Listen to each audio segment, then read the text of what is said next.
de diferentes edades. Entonces nos encontramos que no había un personal especializado para situaciones de riesgo cuando hay una piscina, entiéndase, salvavidas. Debió haber salvavidas, pero luego uno se pregunta si el área de mayor riesgo de todo eso era la piscina, ¿dónde estaban los que estaban llamados a vigilar la piscina? Porque todo el mundo sabe el alto nivel de riesgo. No es la primera niña que muere en una piscina. Todo el mundo sabe el nivel de riesgo de una piscina. Como madre uno sabe que uno se pone tenso cuando hay un tema de piscina. Y uno está ahí atento a lo que va a pasar. Entonces, luego de esa situación, ella no es una niña pequeña, era una niña grande, de 11 años. ¿Qué pudo pasar? Señores, déjenme decirle, en cualquier vida, en cualquier acción de la vida, y en una piscina, lo que sea, pueden pasar cosas, accidentes, un golpe, una mala pisada, otro compañerito te dio una patada, le dio una patada, comió y le cayó algo mal. Miles de cosas pueden pasar. ¿Qué es lo grave de esto? Que nadie dice qué pasó. Y entonces parecería que no habían adultos ahí. Pero después que el hecho ocurre, llaman a la madre y le dicen, y ahí uno lo entiende, que bueno, que hubo un incidente y no le dan mayores explicaciones, y uno entiende que tú no le vas a decir a una mamá, su hija murió de sopetón. Pero después que ella llega al sitio, la dejan 4 horas en suspenso, sin decirle qué pasó. 4 horas después que la llamaron para decirle que su hija tuvo una situación anómala, la dejan en suspenso 4 horas sin explicarle exactamente qué pasó y sin dejarle ver a su hija. Eso es una indolencia terrible. Eso es inhumano. De todas maneras. Es inexplicable, mañana. De todas maneras. Después de eso, mañana, excúseme para seguir el recorrido de los errores. Transcurren varios días y ellos ponen un comunicado en Instagram, porque ahora ese es el comunicado, esa es la vía de toda la gente, que falleció una estudiante y no dicen qué estudiante, no dicen en cuáles condiciones. Y después ponen otro comunicado que no va a haber clase porque falleció el estudiante, sin mayores explicaciones. Y es el rumor público que comienza. Ella no es una persona de la sociedad de Santiago, porque sabemos cómo es en Santiago y en todos los pueblos pequeños. Si es de una familia de ascendencia local, se hubiera dispersado más esa información. Y es como a los 4 días que uno se entera que la niña fallecida de Da Vinci fue ahogada y que además es haitiana. Y es a los 11 días que esa madre sale a la luz y dice que no le quieren recibir la denuncia en el Ministerio Público y que el colegio no le da una explicación de qué pasó con su niña. Sin embargo, el colegio sí se reunió con padres y hizo a través internamente de llegar la información de que la niña sufría de una enfermedad y que murió por esa enfermedad. La madre dice, hasta donde yo sepa, mi hija era sana, mi hija no tenía nada. Pero ¿por qué el colegio, si sabía que la niña estaba enferma, le permitió entrar a una piscina? ¿Por qué el colegio, si sabía que la niña estaba enferma, no le dijo a la madre, usted debe acompañar a su hija? O sea, son muchas fallas que para un colegio de ese nivel es inaceptable e inentendible. Y el silencio es menos entendible y menos aceptable. Yo simplemente quiero agregar que la Procuradora General de la República, Jenny Berenice Reynoso, quien es oriunda de aquí, ella es una puertoplateña, oriunda de Santiago, y conoce muy bien esta ciudad porque ella ha ejercido aquí como fiscal y otros puestos. Y ahora es Procuradora General de la República, ha asumido el caso, según ella misma lo anunció. Vamos a ver en qué para esto y qué rol juega el Ministerio Público. Simplemente esperar. Pero yo lo que quería y quiero es, Agrario, antes de pasar al siguiente segmento del programa, que sé que debemos de pasar, es para no perder el hilo del sector educativo. Hubo un hecho que ocurrió ahí en la parada 7 de aquí de Santiago. Chale, sí. Camino, para que la gente se ubique, eso es camino a Villa González, saliendo de Santiago. Le dicen la parada 7, un politécnico, un jovencito de 14 años murió de 4 puñaladas. No uso el término estocada porque eso es incorrecto. Lo de la estoca es un arma punzante que se usa para matar los toros en la corrida, en las lidias de toros, como se le llama, en los rodeos. Ese clavón que le dan es una estocada. Y sin embargo, la prensa ya ha popularizado ese término y se sigue utilizando, pero yo no lo uso. Lo quiero usar muy bien, porque se entiende como quiera. Pero la verdad es que el niño murió de 4 puñaladas a mano de otro estudiante de 15 años de ese centro educativo. Hay muchas informaciones de que el día anterior hubo un juego de baloncesto, que perdió uno de los grupos, que hubo discusiones y que no te apures, que nosotros nos vemos. Y al otro día, justamente un día después de ese juego de baloncesto, dentro del mismo local, dentro del mismo plantel escolar, un estudiante con un cuchillo que tenía en su mochila le dio 4. Se dice que más de uno participaron en esto. Y luego el director del centro educativo de aquí, del área educativa de aquí, señor Marte, apellido Marte, que Sagrario conoce mejor que yo, anunció que hay bandas alrededor de ese centro escolar y que funcionan pandillas por ahí. Señores, eso es más grave de lo anterior que estamos hablando. Eso es todavía peor. Y a mí personalmente eso me llegó y me dio en la madre, como dice el pueblo. Ver un niño de 14 años meritorio, que era miembro de instituciones de servicio ya a los 14 años, un jovencito productivo, buen estudiante, morir como murió a manos de otro porque tiene en su mochila una arma blanca, como se le llama, un cuchillo, un arma punzante, y simplemente nadie da una explicación convincente de cuáles son los controles de seguridad que debe primar en cualquier centro, en todos los centros educativos.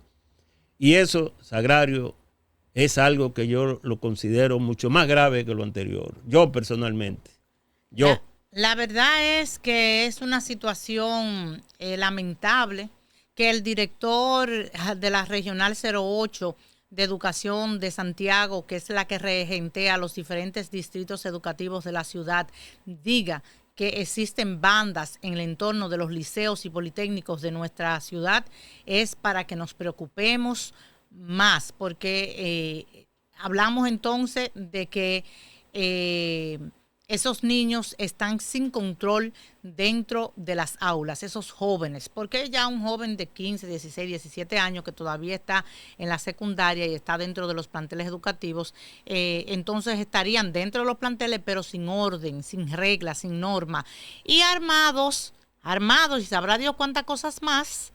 Entonces son un peligro para ellos mismos, como es este caso, pero para toda la familia educativa de los centros. Y entonces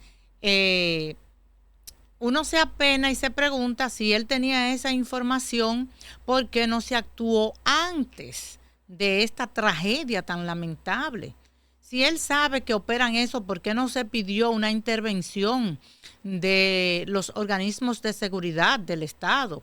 Se firmó un acuerdo interinstitucional con la policía para que la policía especializada esté ahí, o no sé, pero no estamos libres del albedrío. La policía alguna acción había que tomar. La policía tiene un departamento, vamos a decirle, que se llama Antipandilla, que yo conozco, que tiene específicamente funciones en esas áreas, siempre y cuando se tomen la providencia del lugar, como tú bien dices. Entonces la verdad es que no entiendo cómo pudo pasar una tragedia tan terrible si había conocimiento de que operan en nuestros centros educativos bandas a lo interno o en la cercanía o de injerencia en eso, porque además tienen que haber reglas y normas, pero si ya se sabía que hay bandas, entonces debe haber un control en las puertas con las mochilas, porque déjeme decirle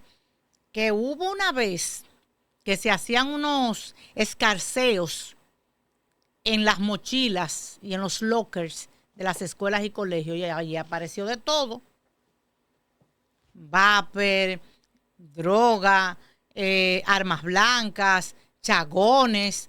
Entonces lo que yo digo, si apareció en esa ocasión de todo, ¿por qué no se siguió haciendo? debería seguirse haciendo para tener el control, para tener mínimamente vigilancia, para impregnar el miedo de que hoy me pueden revisar, no puedo ir con eso porque tal vez me revisan y me botan de la escuela, porque también tiene que haber un régimen de consecuencias.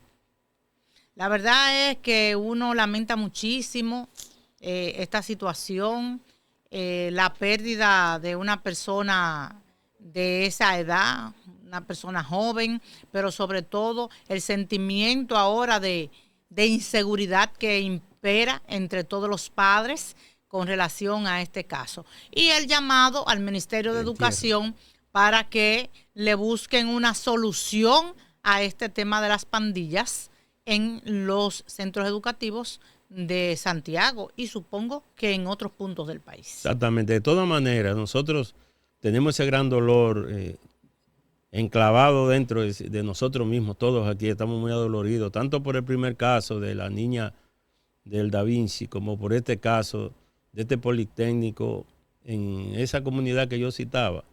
Pero queremos que el público nuestro, nuestra teleaudiencia, vea el momento del sepelio del jovencito, las reacciones que se produjeron. Vamos a ver.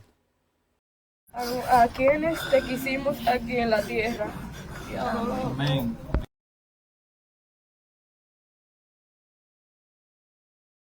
Estamos aquí con el corazón pensando para despedir a nuestro compañero como comunidad del Politécnico. Queremos expresar nuestro profundo pesar por su partida y nuestro abrazo solidario para su familia.